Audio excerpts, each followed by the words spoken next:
மணி நீங்கள் எப்படி பார்க்குறீங்க அது? இல்லை ஆம் சொல்லிட்டாங்கல்ல 77 விழுக்காடு. அப்போ எல்லோருக்கும் வந்து விளங்குது சமரசம் செய்து கொள்கிறாங்கன்னு. என்ன விஷயம் வந்து அவங்களுக்குள்ள புரியலைன்னா, கூட்டணி தாண்டியும் சமரசம் செய்து கொள்வார்கள் மத்திய மாநில அரசுகளுக்குள். அதெல்லாம் வந்து பிரச்சனையே கிடையாது. அதனால தான் நான் தொடக்கத்திலிருந்தே சொன்னேன், இது வந்து கொள்கை என்பதாக நீங்கள் போய் இந்த அரசியல் கட்சிகளை இந்தியாவில் துன்புறுத்தாதீங்க. அது பெரிய சித்திரவதை. எதுக்காக அவங்கள போய் துன்புறுத்துறீங்க? கொள்கைப்படி நடக்கிறீங்களா? எல்லாம் மூப்பனார் கட்சியாருக்குமே அழகாக சொன்னார். என்ன வந்து கொள்கை என்னன்னு கேட்காங்க. இப்போ வந்து பாசம்பர் நம்ம கட்சி கொள்கையெல்லாம் சொல்லுவார். திருச்சி மாநாட்டில் சொன்னார், தமாக மாநாட்டில் நல்லா சொல்லுவார்னு நினைக்கேன். எப்படி தலைவர்?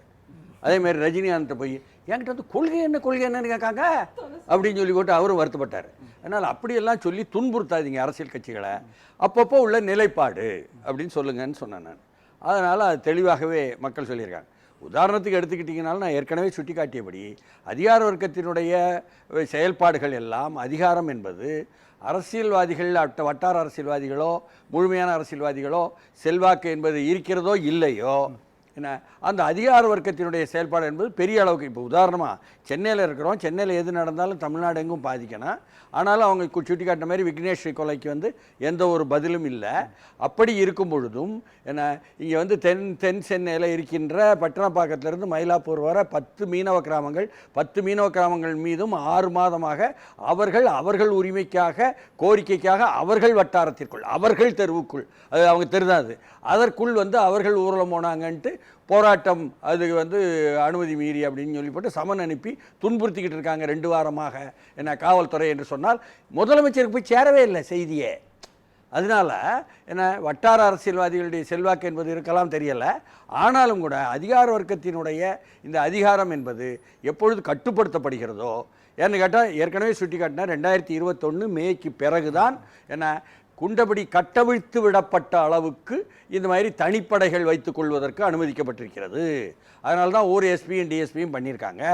அது நகர்ப்புறத்தில் பார்த்தீங்கன்னு சொன்னால் டிசி என்பது எஸ்பி லெவல் வந்துடும், ஐபிஎஸ்ஸு, ஏசி என்பது டிஎஸ்பி லெவலில் வந்துடும்.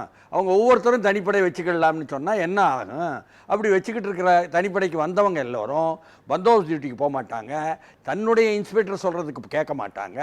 இப்படியாக கட்டவிழ்த்து விடப்பட்டுள்ளது. அதனுடைய விளைவு தான் அவர்களுக்கு நீங்கள் எவ்வளவு சம்பளம் உயர்த்தி கொடுத்தாலும் சரி, அந்த துறையில் உள்ளவர்கள் எவ்வளவுதான் நீங்கள் வந்து கூட்டுறவு பண்டகசாலை மூலமாக விலை குறைத்து கொடுத்தாலும் சரி, வீட்டில் போய் சமைப்பது என்பதை விட உணவகத்தில் சமைக்கிறத போய் வாங்கலாம் அப்படின்னு ஒரு நல்ல உள்ளத்தோடு உணவகங்களுடன் இரண்டரை கலந்தது என அவர்கள் வைத்திருக்கிறார்கள். அதை தடுக்க முடியுமான்ட்டு இப்படி பல்வேறு விஷயங்களில் அதிகாரத்தை கையில் கொடுத்துவிட்டு, துவக்கையும் கையில் கொடுத்துவிட்டு, ஆயுதங்களையும் கொடுத்துவிட்டு அவர்களை கட்டவிழ்த்து விடும் அதிகாரத்தை கொடுப்பது என்பதுதான் அடிப்படையில் முற்றுப்புள்ளி வைக்க வேண்டிய செய்தி. இப்போ வாக்கரசியலுக்காக எதை வேணா செய்யலாம், யாரும் கேட்கறதுக்கு இல்லை. மக்கள் அதுக்கு எப்படி சொல்லுவாங்கன்றதும் இல்லையா?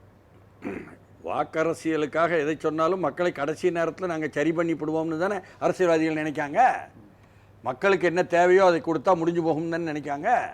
மக்கள் வந்து முந்தா நேற்று கொடுத்ததில்லை, நேற்று என்ன கொடுத்த, இன்றைக்கி காலையில் என்ன கொடுத்தேன்னா வாக்குப்பதிவு இன்னைக்கு கேட்பாங்க என்பதாக பேசிக்கிடுறாங்க. ஆனால் மக்கள் எப்பொழுதும் அப்படியே இருக்க மாட்டார்கள் என்பதை நிலைநிறுத்துவார்களா என்பதுதான் மக்களை பற்றிய கேள்வி. அஜித் குமார் படுகொலையை ஒட்டி வந்திருக்கக்கூடிய விவாதங்கள், சமூக ஊடகங்களில் வரக்கூடிய எதிரொலிகள், இதையெல்லாம் கொஞ்சம் நல்லா கவனித்தா உங்களுக்கு வந்து 24வது காவல் படுகொலை என்ற செய்தி வந்து புள்ளி விவரமாக கிடைக்கும்.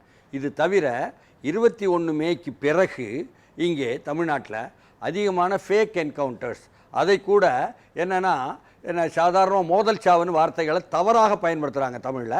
அது போலி துப்பாக்கி சண்டை என்ற வார்த்தையை பயன்படுத்துகிறோம், ஃபேக் என்கவுண்டர்ஸ். அதுவும் அதிகமாக வந்திருப்பது என்பதும் தெரியும். அதுலேயும் யாரெல்லாம் பாதிக்கப்பட்டிருக்காங்கன்னா, நேரடியாக வேறு ஏதோ ஒரு விதத்தில் அரசாங்கத்திற்கோ அல்லது சம்பந்தப்பட்டவர்களுக்கோ, அரசியல் அதிகாரத்தில் உள்ளவர்களுக்கோ அல்லது அங்கே இருக்கின்ற அதிகாரிகளுக்கோ, குறிப்பாக அதிகாரிகளுக்கு முரண்பாடாக பகையாக உள்ளவர்களை பழி தீர்த்து கொள்வது என்பதாக நடந்ததெல்லாம் பட்டியல் போடும்.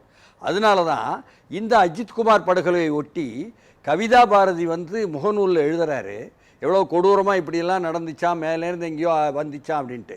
அதற்கு கவிஞர் ஹாஜா கனி பேராசிரியர் அவர் வந்து பதில் எழுதும் பொழுது அந்த பின்னூட்டத்தில் எழுதுகிறாரு, சிரமறுத்தல் வேந்தற்கு பொழுதுபோக்கும் சிறிய கதை என்ன, அதே சமயம் வந்து நமக்கேன் உயிரின் வாதை நமக்கென்னவோ உயிரின் வாதை என்று பாவேந்தர் பாரதிதாசன் சொன்னதை சுட்டி காட்டுறாரு. அதை விட பெரிய சுட்டிக்காட்டல் இருக்க முடியாது என்பதுதான் இன்னைக்குள்ள யதார்த்தம் நமக்கு கிடைத்திருக்கக்கூடிய பதில். இல்லை, அதில் குமார் சொல்கிறாரு இது மக்கள் தான் முடிவு பண்ணணும் அப்படின்ற இடத்துல நோக்கி சொல்கிறார் இல்லையா? இந்த எலக்ட்ரோல் பாலிடிக்ஸ்குள்ள அல்லது அரசியலமைப்பு சட்டத்தினுடைய அடிப்படையில் இருக்கக்கூடிய இந்த இடத்துல மக்கள் மேலே சாட்டிட்டு போகிறது சரியான பார்வையா? இந்த இடத்துல காவல்துறை நடத்தக்கூடிய அட்டூழியங்கள் அட்ராசிட்டிஸ் என்பது எல்லாமே விதிமீறல். இல்ல, நான் காவல்துறை மட்டும் சொல்லல. இப்ப இவங்க இல்லன்னா வந்திருக்கக்கூடியது அதுதான் அடிப்படை. இவங்க இல்லன்னா இவங்க, இப்ப குறிப்பா சொல்லணும்னா பாஜக இல்லன்னா காங்கிரஸ், காங்கிரஸ் இல்லன்னா பாஜக, திமுக இல்லன்னா அதிமுக, அதிமுக இல்லன்னா திமுக. இந்த பாலிடிக்ஸ் இருக்கு இல்லையா? இந்த பாலிடிக்ஸ்ல மக்கள் மேல சாட்டுறது சரியா? இல்ல, மக்கள் தான் தீர்மானிப்பவர்கள் எல்லாத்திலையும்.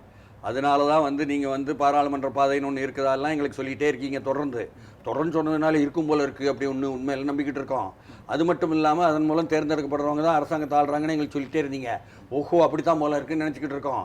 அதிகார வர்க்கம் என்ற அரசு இயந்திரம் தான் ஆளுது என்பதை யாருமே லெனினை படிக்கிறது இல்லை, படித்தாலும் புரியறதில்லை என்பது தான் இங்கே உள்ள இடதுசாரி. அப்படி இருக்கும் ஒரு சூழலில் மக்களை சொல்வது என்பது தான் அந்த பிரச்சனைக்கு ஏதோ ஒன்று சொல்வது என்பதற்காக.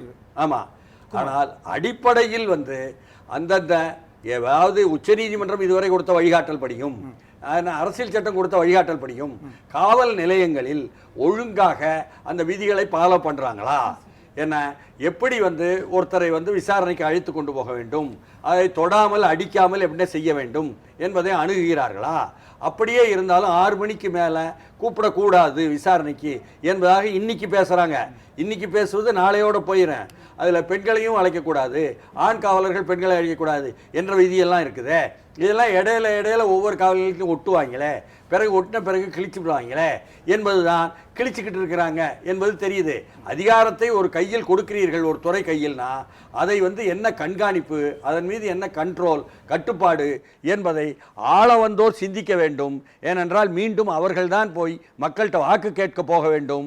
வீடு வீடாக போய் வாக்கு கேட்டு 30 விழுக்காடு அதிகமான வாக்குகளை விட்டு ஓரணியில் வரக்கூடிய ஒரு ஆளுங்கட்சி, என்ன இன்றைக்குள்ள பரப்புரை செய்து கொண்டிருக்கக்கூடிய ஆளுங்கட்சி, நாளை வீடு வீடாக போகும்பொழுது ஒவ்வொரு வீட்லேயும் இந்த மாதிரி இளவு விழுந்துருச்சுன்னா கேள்வி கேட்பாங்களே என்பதையும் எண்ணி பார்க்க வேண்டும்.